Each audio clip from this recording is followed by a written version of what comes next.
Hey, it's Marthea Pitts, the MSW coach, and I wanted to go live. Maybe I should have sent an email to see what is your biggest concern about the job market currently. I haven't been on live probably in several weeks at this point, but I really just wanted to check in with you all to see what are your major concerns currently.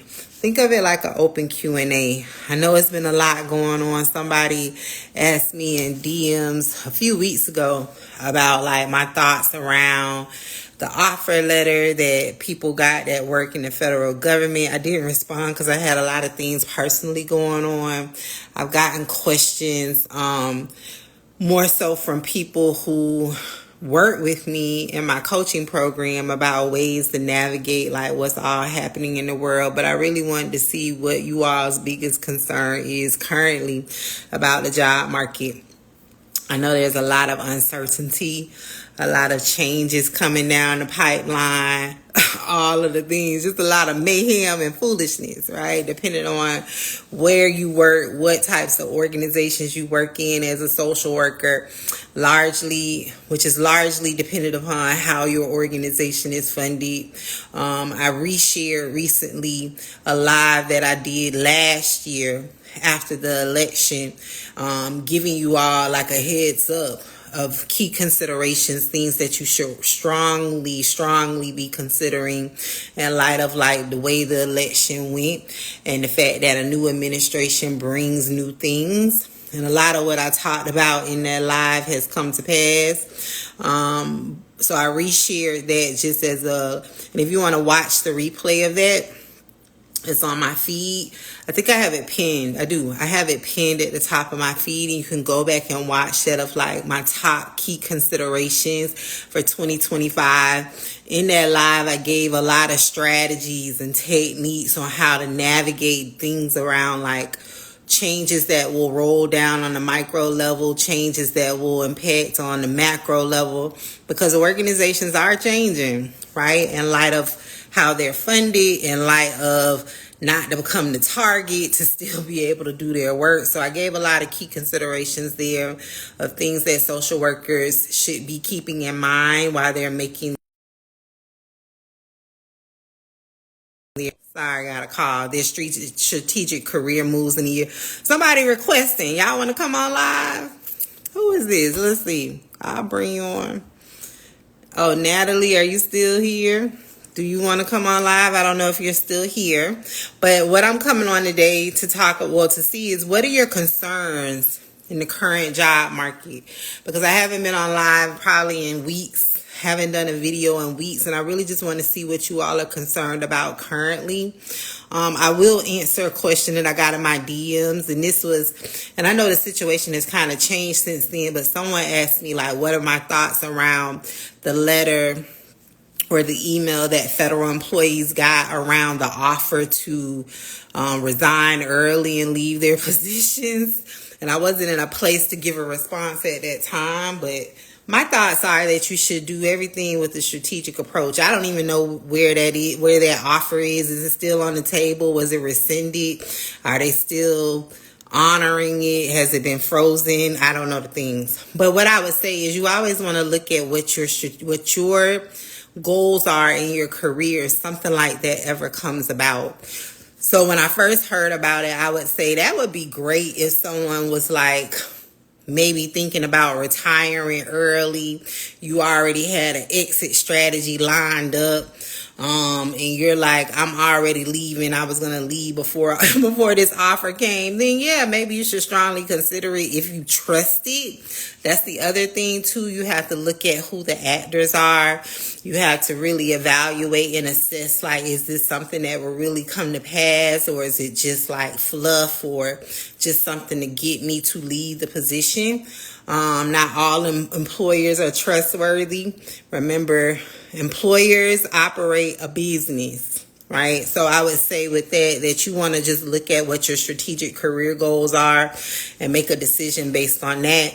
But if you know, like, I'm not going anywhere, I need my job, I wouldn't sign it. That's just me. I wouldn't sign it. Because when it comes to government jobs, it's essentially it literally takes an act of God to get you out of those positions. That's like the unspoken benefit of having a government job. Isn't nearly impossible to get put out of those jobs.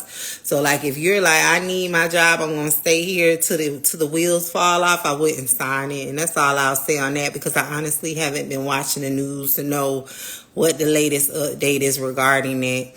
Some of the things I've been working with my coaching clients with behind the scenes in my coaching program, the Micro to Macro Career Accelerator, is just around how to strategically identify organizations that won't be impacted by any federal government changes and funding streams and the elimination of federal departments. And so like last week, what I did inside of our weekly coaching call for the Micro to Macro Accelerator is I had my coaching clients work on an activity. Well, I did like a master class on how to find the dollars, like how to figure out how the organization you work with is funded, so you can strategically make a decision around, is this someone you want to be employed with, in the hopes of having job longevity, right? No job is guaranteed. No job is 100% secure. Everyone is susceptible to being fired any day, anytime, any place. However, there are some strategic things that you can do to like counteract, minimize your susceptibility of getting in a job and then the job being eliminated. And one of those is what I've always taught, and part of my framework is that you should follow the funding stream. How is the organization funded? And so what I was taking my coaching clients through this mini masterclass last week was teaching them, which is already a part of my core curriculum, how to find them funding, right? Which is largely comprised of doing your due diligence on the front end before you hit apply on a job application. Because micro organizations, jobs where case managers work, are largely funded by federal dollars. You don't realize it, but they are. But however, on a macro level, macro organizations are not funded by federal dollars. They are very few and far between, the ones that receive federal dollars. And when they do, it's a very small percentage of their revenue like source.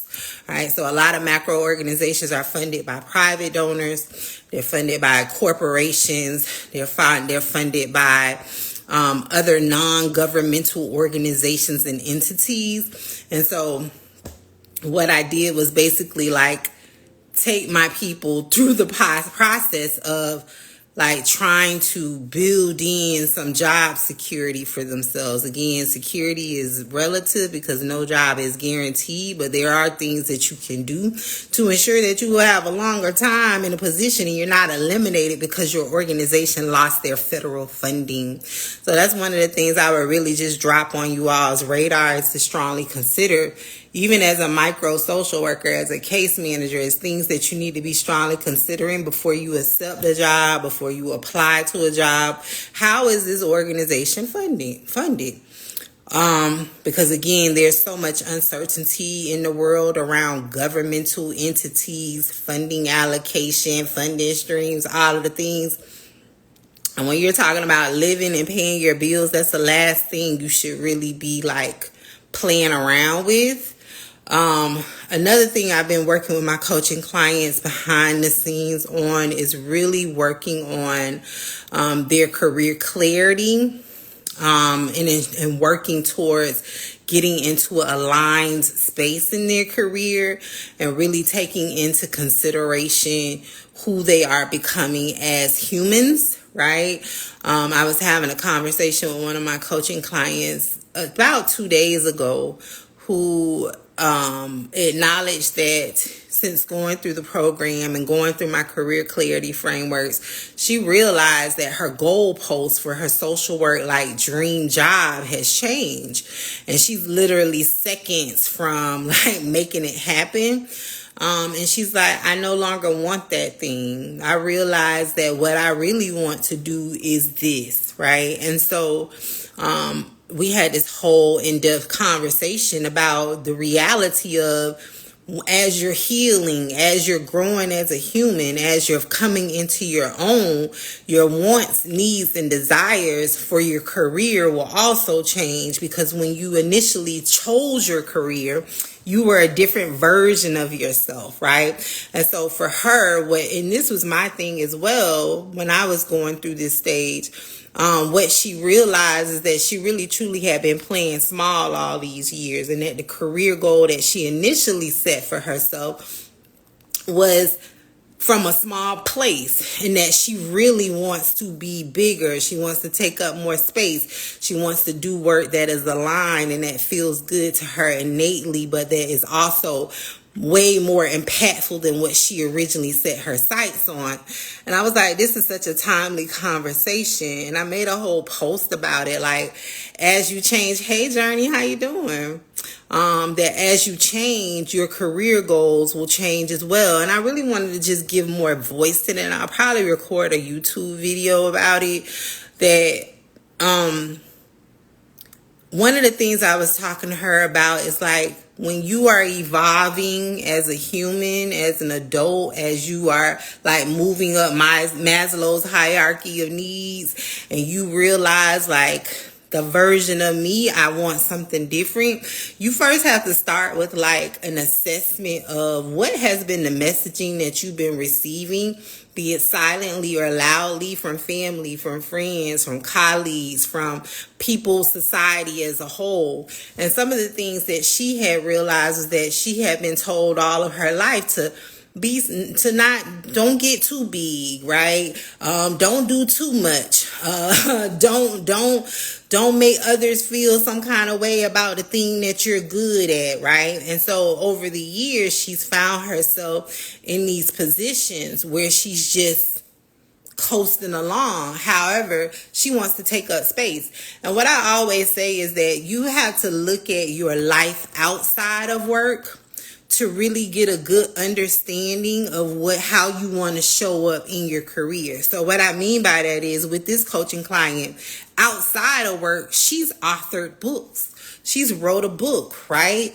And when looking at her passions, the reason she's done that is because she's very big about wanting to give women survivors like room, place, and space to use their voices as a way to build confidence, to eventually become leaders in the world, even if that's leaders of their communities, leaders of their own life. And so she's wrote these books. She's like mapped out these workshop series that she wants to do with people, but she hasn't really put it into action when it comes to the workshop series and getting the books out there publicly.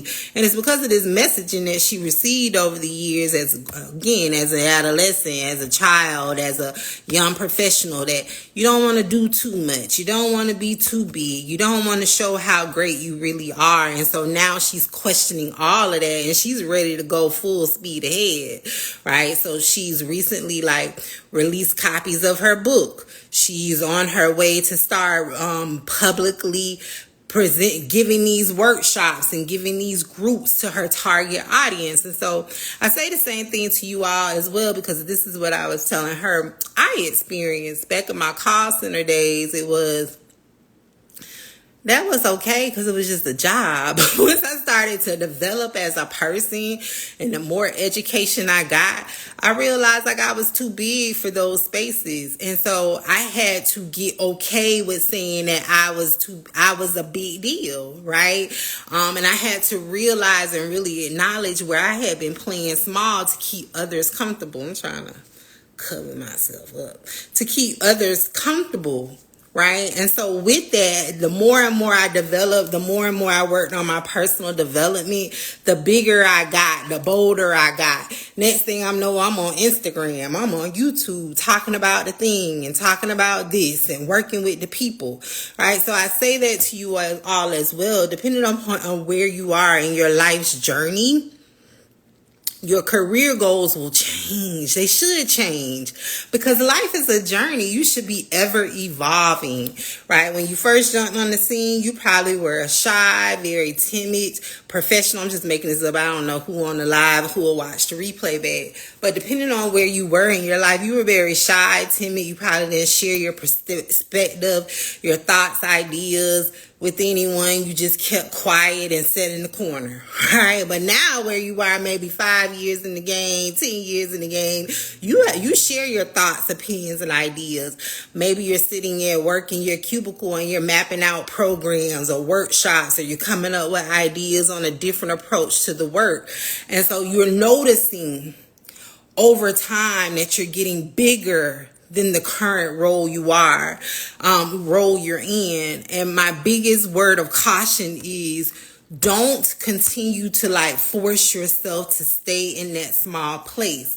Follow the flow of where your life is taking you. If you clearly see I am growing, I am evolving, your career should do that as well, right? I know that we have the over a tendency to want to stay safe, stay unseen, stay out the way, all of the things. Again, fighting against all of this silent and loud programming that we've received over the years. But what I told her is that she clearly has identified a need, right? And it's selfish of you not to address the need, right? She's identified a very specific need for survivors and being able to find their voice, use their voice to build confidence and become leaders in their own right, right? She's like, I haven't found a program or any type of service that addresses this thing. I said, yes, because it's your responsibility to create the thing.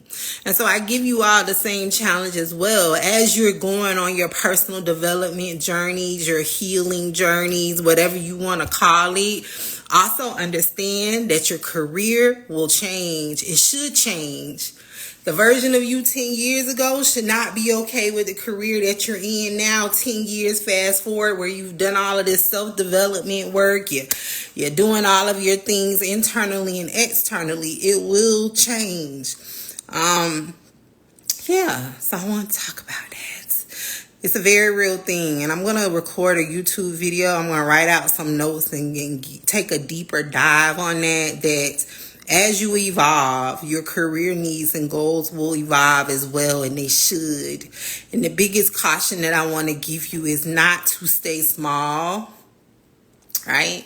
Not to stay small, not to build this whole life outside of work where you're doing work-related activities because you're afraid to shift into bigger places inside of your 9 to 5. Get you one job. Get you one good job where you can be big and bold, and then outside of work you can be a human.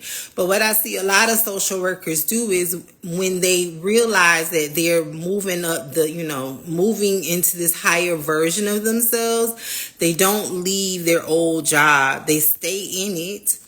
And then they build these outside personas of themselves where they're sitting on boards and they're writing books and they're developing all of these things. And it's just you're doing that because you should be doing it in your 9 to 5. You're not getting the level of fulfillment that you really need in this new version of yourself. And I encourage you to build that into your career. So when you're outside of work, you can do human-like activities. If you love nature, you could be out in nature. You don't have to be doing work-like activities. But yeah. So I'm going to end it there. I don't see any questions. Do you have any questions? Any questions about what's your biggest concern right now with everything that's going on in the world, in the job market? I'm here to answer. But if there are no questions, I'm going to log off because I have another office hours meeting in about 15 minutes. But understand, though, as you evolve, as you develop, as you grow as a human, your career will require change. And when I say change, I'm not talking about just setting your sights on a social service supervisor job. That's not what I'm saying. I'm talking about go big, go better, do things that really tap into your skill, your expertise, your interests, your passions. And that's what I help all of my coaching clients do that using my career clarity framework. So I'm going to go. I feel like I was all over the place, but it's all right. I'll talk to you later. Happy macro career planning. Bye.